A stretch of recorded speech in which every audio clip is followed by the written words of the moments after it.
Hello everyone, my name is Dr. Mike Copper, and I'm here today to share with you the story of the 1st Cavalry Division during the Vietnam War. A story I know not just from history books, but from personal experience. In September 1967, I found myself attached to the 1st Cavalry Division at An Khê, in the Central Highlands of South Vietnam. I was there to witness firsthand how this remarkable unit revolutionized modern warfare through their pioneering use of airmobile tactics. The 1st Cavalry Division wasn't just another infantry unit, they were innovators who transformed how armies move and fight. Using helicopters as their primary means of transportation, they could strike anywhere across the Vietnamese landscape with a speed and flexibility that had never been seen before in military history. Today, I would like to take you through their 7-year journey in Vietnam, from their arrival in 1965 to their departure in 1972. We'll explore the battles they fought, the tactics they developed, and the lasting impact they had on military doctrine. But more than that, we'll remember the soldiers who served with courage and dedication in one of America's most challenging conflicts. This presentation covers not just the strategic importance of their mission, but the human cost of war and the innovations born from necessity.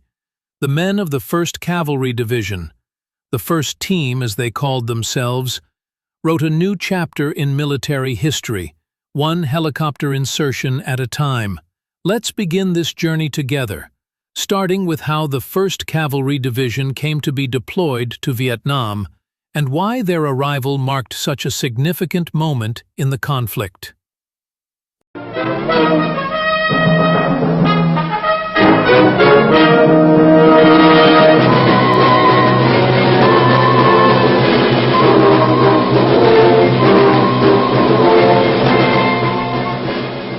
The 1st Cavalry Division Airmobile was activated in July 1965 at Fort Benning, Georgia, giving the Army 5 types of combat divisions: infantry, armored, mechanized, airborne, and now airmobile.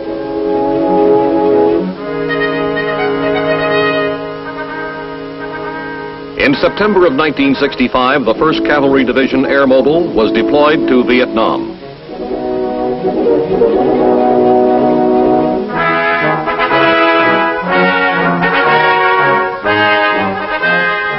Paraphrasing Secretary of Defense Robert S. McNamara, the introduction of air mobility will greatly increase the Army's capability to meet all kinds of threats. It places the Army on the threshold of an entirely new approach to the conduct of land battles. The designation Airmobile expresses the ability to move by air and is what makes this division different, its greater degree of air mobility than any other. Many of these men of the 1st Cavalry Airmobile are the same men who participated in developing the techniques of an airmobile division.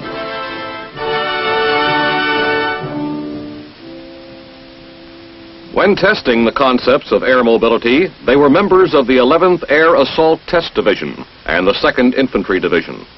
The last test in which they participated, and which proved that air mobility on a division scale was practicable, took place in the Carolina Maneuver Area in November of 1964. The Tactical Operations Center is the heart of the division's command and control capability. The tempo and great distances characteristic of air-mobile operations demand flexible and continuous communication with fast-moving combat units. This results in a heavy reliance on voice radio for communications.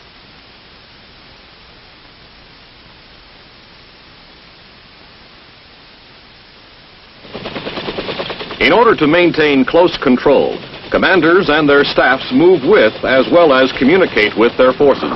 An aerial operations center allows a commander to accompany his units into the heat of battle.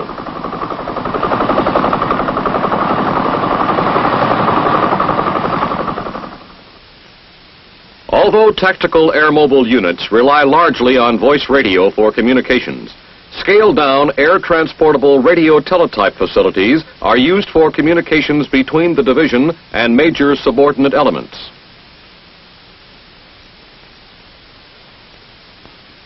Here, a request for aerial surveillance gets prompt attention from the aviation group. Aerial surveillance is needed to identify, locate, and report enemy targets within the division's operational area. The increased dispersion and mobility of an airmobile division increases the need for timely and accurate intelligence.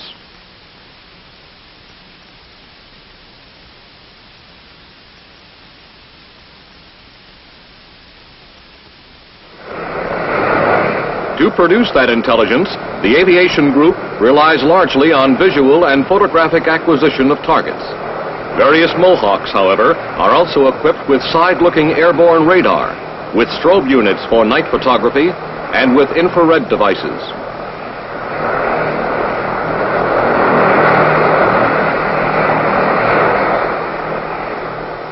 The majority of missions flown are for specific search. For example, to reconnoiter a particular area for suspected enemy missile sites.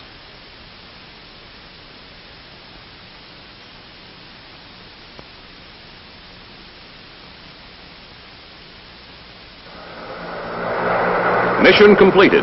The Mohawk returns home with critical photographic information that will soon be available to headquarters.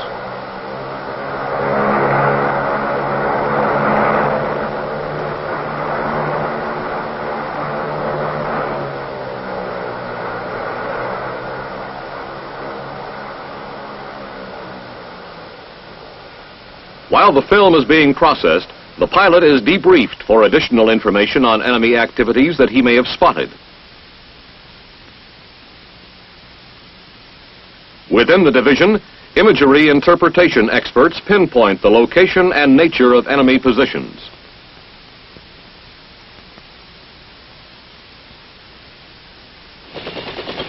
A second major intelligence capability of airmobile divisions, which is employed at battalion, brigade, and division levels, is the visual location of enemy movements.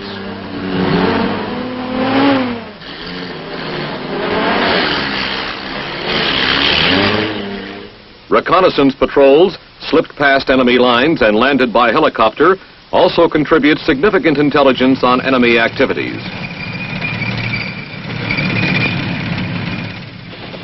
Surveillance can also be conducted during night operations and periods of low visibility.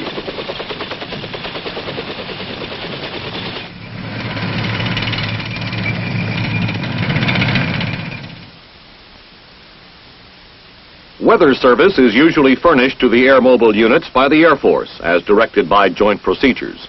24-hour and 72-hour forecasts are transmitted to subordinate Air Force elements in the area several times daily.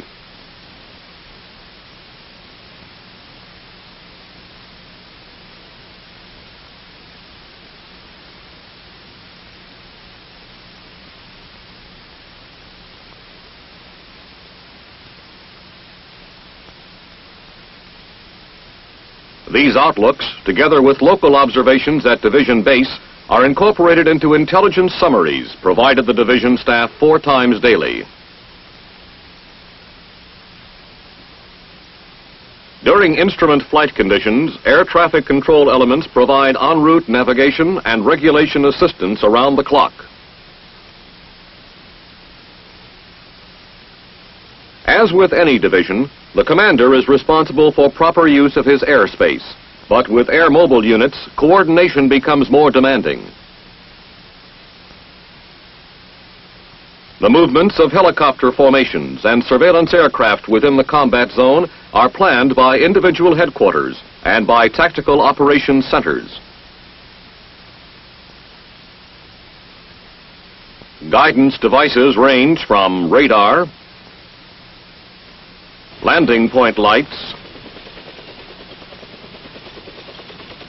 panels emplaced by pathfinders, and radio communications. All these devices may be used in one hastily set up forward area, such as this helicopter refueling pad, where traffic, however brief, is assuredly heavy.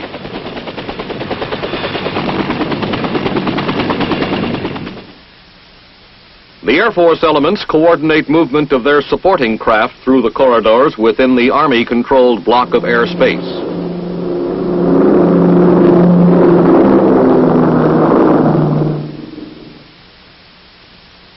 The tests show that Army air traffic regulation systems are sound, practicable, capable of moving large numbers of aircraft, and are compatible with other services.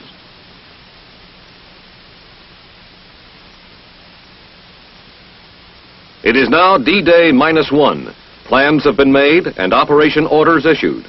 Final coordination is effected and instructions issued by the commander of an airmobile helicopter battalion to his staff and company commanders.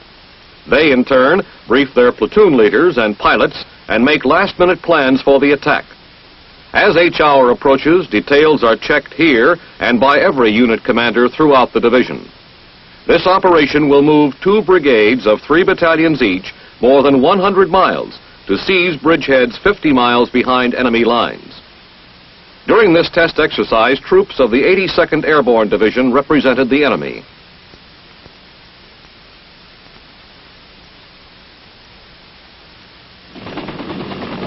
D-Day. Assault helicopters arrive in their pre-designated pickup zones. Troops are loaded, and within less than an hour they will be on their objectives, disrupting enemy supply and communications lines and closing his escape routes. We have seen that the Airmobile Division has excellent capabilities for intelligence and control, 2 ingredients essential for success on the battlefield.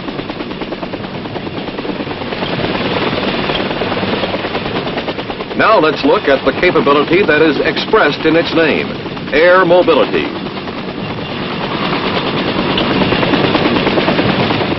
By using only its organic aircraft, the Airmobile Division can airlift simultaneously 1/3 of its combat assault elements, giving it mobility unequaled by any other unit.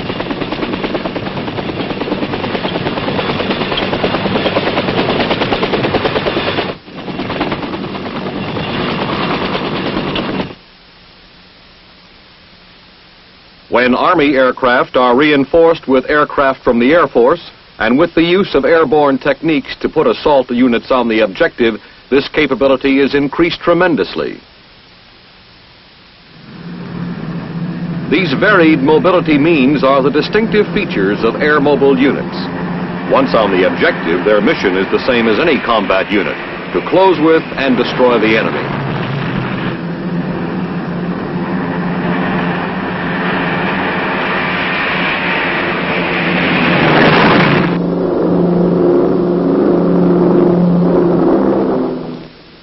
The backbone of the division's ground-based artillery is provided by 3 105 howitzer battalions.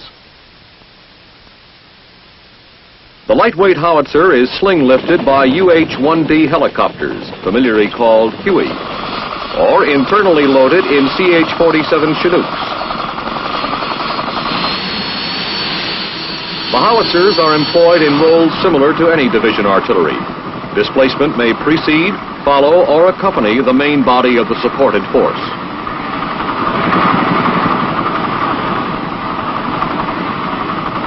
For placing suppressive fire close to the maneuver element, aerial rocket artillery provides a highly mobile capability.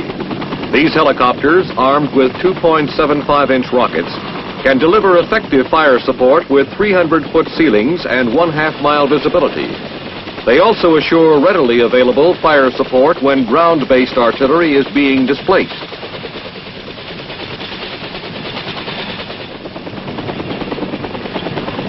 The displacement of ground-based artillery units is rapid, with the weapon seldom out of action for more than 28 minutes. Pre-planned night displacement of artillery batteries, when supported by pathfinders, can be accomplished as well and as rapidly as during daylight. With this mobility, howitzer battalions are able to provide continuous fire support to supported brigades. While supporting fires soften up the objectives, protection for the troop columns en route is provided by armed helicopters of the aerial weapons companies. By ranging ahead of troop carriers, escort aircraft neutralize enemy anti-aircraft weapons, draw enemy fire away from helicopter formations, and divert the main force around heavily defended enemy positions.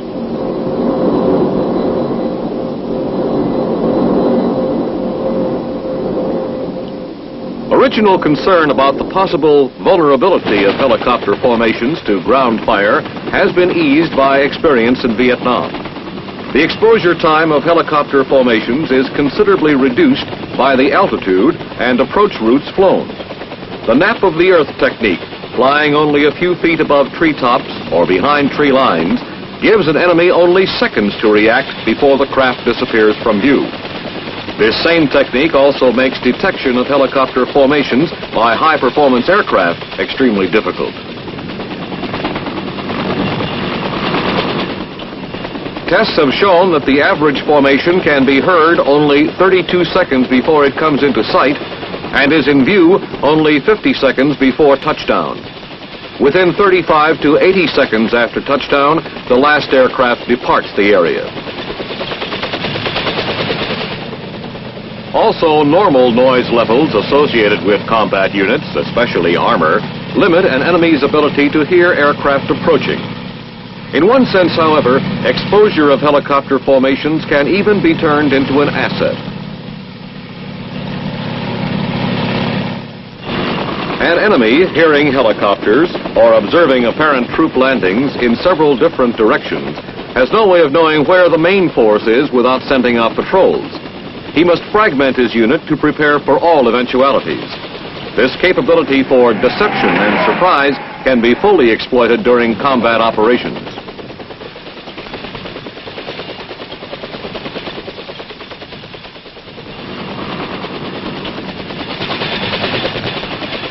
Armed helicopters, traveling with the troop-carrying helicopters, disrupt enemy defenses and keep his forces disorganized until the troop carriers arrive on the objective. As air-mobile operations frequently take units beyond the range of core artillery, a greater requirement is placed on the Air Force to provide close air support.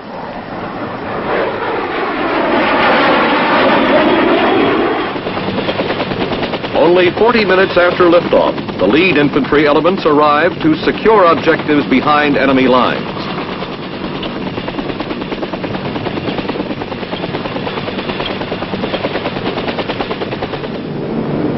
As the brigade attack gains momentum, additional units arrive as reinforcements and to seize other objectives. The versatility of air-mobile units is improved by their partial airborne capability, another effective means of delivering large numbers of troops on the objective. After the initial assault, helicopters are redistributed to air-landed and air-dropped units to increase their mobility. Terrain that prohibits aircraft landings is no barrier to air-mobile troops. Infantry units can rappel into an otherwise inaccessible area to seize vital installations. And engineers can soon have a helipad operational.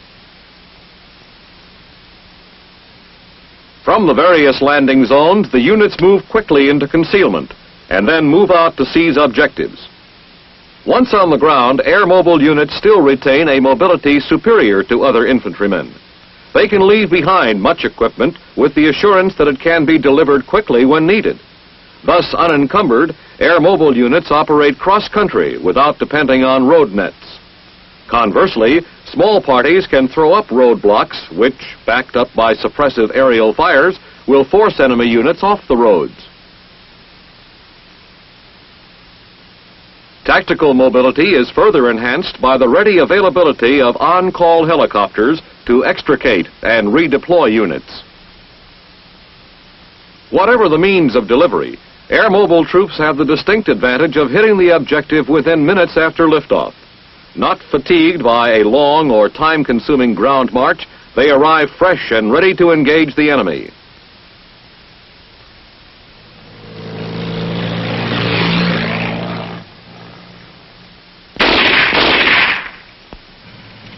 A counterattack by armored units or combined arms teams poses one of the most serious threats to air-mobile units, which have dispensed with armor and heavy anti-tank weapons in favor of increased mobility.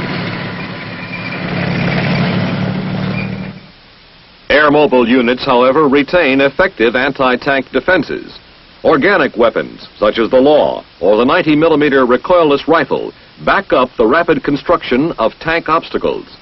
More importantly, bridges or crossings over natural obstacles such as rivers can be seized and destroyed by airmobile units, eliminating an enemy's attack or escape routes.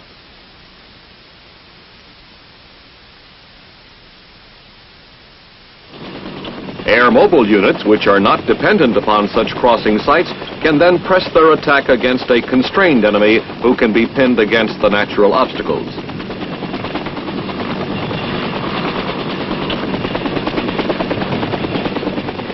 An additional anti-tank capability is provided by the air cavalry's effectiveness in locating and reporting potential threats by enemy armor.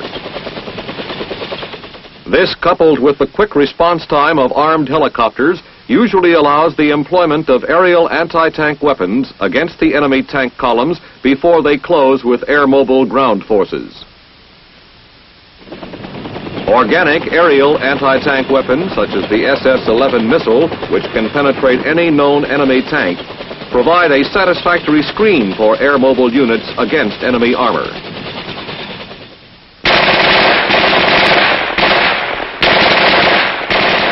Once an objective is taken, there follows the equally important task of holding that objective. This means sustaining operations over an extended period of time in hostile territory without an unacceptable reduction in maneuver, firepower, and logistical support. Such routine functions as the evacuation of prisoners of war and wounded personnel become especially critical with airmobile units. The capacity of helicopters is limited, and large numbers of evacuees with the resulting diversion of manpower and aircraft from other functions could have serious repercussions. This is largely solved by rushing evacuees to central locations by helicopter. From there, they are backhauled by support aircraft, returning empty from supply missions.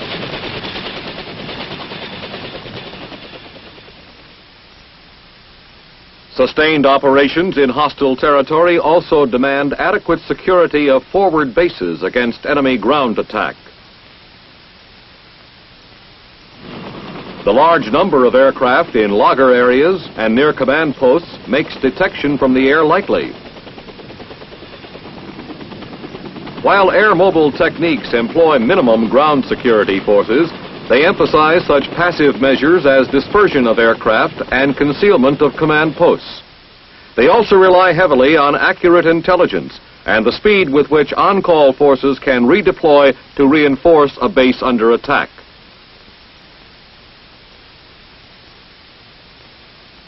Perhaps no mission within an airmobile division is more critical to sustained success than adequate resupply.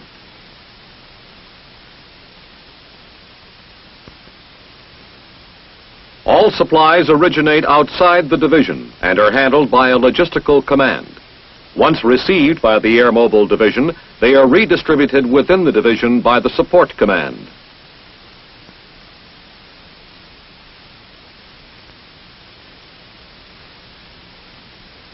The control center determines where the inbound cargo is most urgently needed, and when the en route pilot calls in, he is diverted to that site.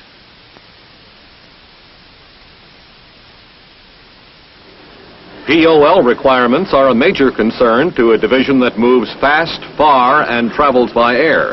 Resupply must be quick and plentiful.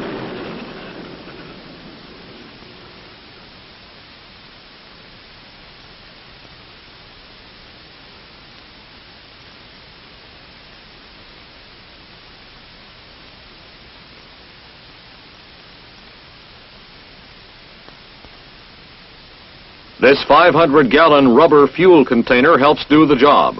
These drums can be carried by helicopters or pulled behind light vehicles over rough terrain. The ordinary challenges of resupply are further magnified in an airmobile division by the requirement for minimum stockages in forward areas. Airmobile units must travel light and cannot be burdened with supplies beyond their immediate needs. To cope with that problem, small mixed loads of supplies are tailored, pre-palletized, and coded to meet the expected requirements of specific tactical units. Also, supplies are put through directly to the using unit whenever possible to cut down on time and man hours.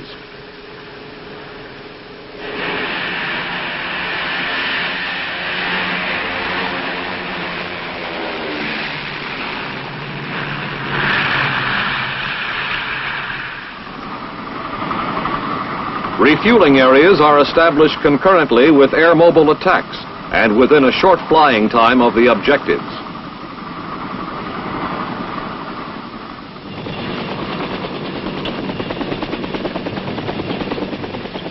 With this combination of coordination and mobility, a barren clearing in the woods is transformed within an hour's time into a din of activity as helicopters, which had just discharged combat troops on objectives, rush in to refuel and then stand by in logger areas for redeployment.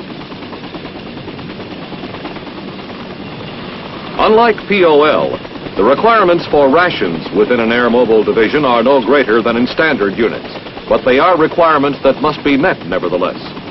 Both helicopters and organic ground vehicles are used to distribute rations to and within forward areas.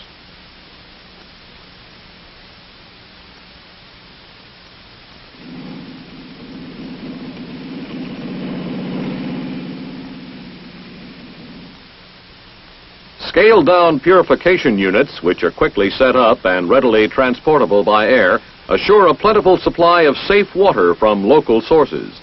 These lightweight lug-a-jugs are a non-standard item used by airmobile units.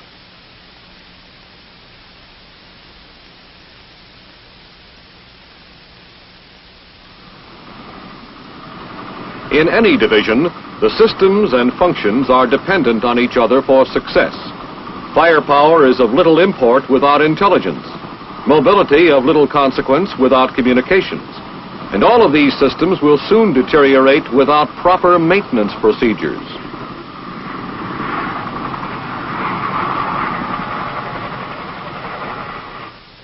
The normal problems associated with aircraft maintenance become potential disasters for a unit requiring high utilization of large numbers of different types of aircraft. To cope with these problems, basic Army maintenance concepts have been modified for the Airmobile Division. Aircraft maintenance skills at organizational level have been raised. On-the-spot repair and rapid parts resupply are emphasized. At organizational level, aircraft maintenance is limited to repairs that can be completed in no more than 4 hours.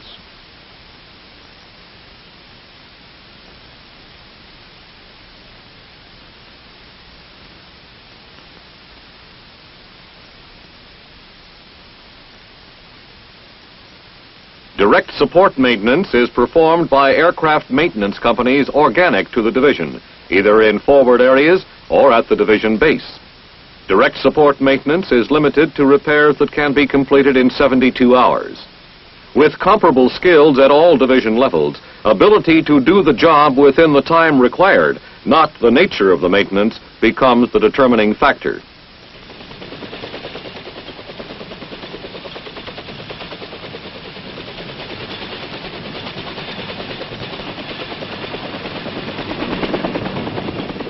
Higher level maintenance is provided by a non-organic General Support, Maintenance and Supply Battalion.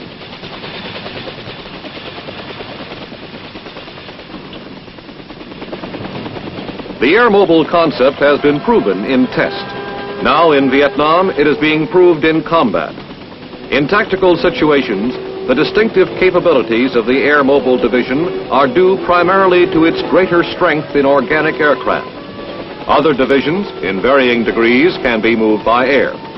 The Airmobile Division, more than any of the others, can also move itself by air. This is what enables the Airmobile Division to move rapidly and directly to key objective areas over any kind of terrain and deliver its soldiers fresh and ready for immediate combat.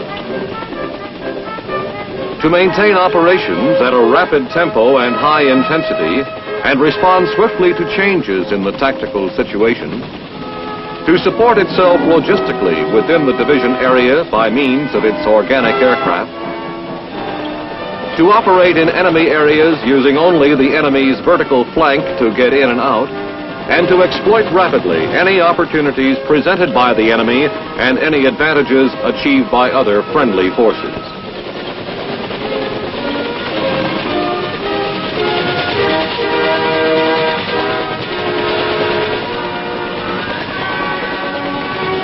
These capabilities would be highly valued in any kind of land warfare. They are particularly desirable for operations against guerrilla forces, including conventional military units that employ guerrilla methods. This is why the 1st Cavalry Division Airmobile was deployed to South Vietnam soon after it was activated.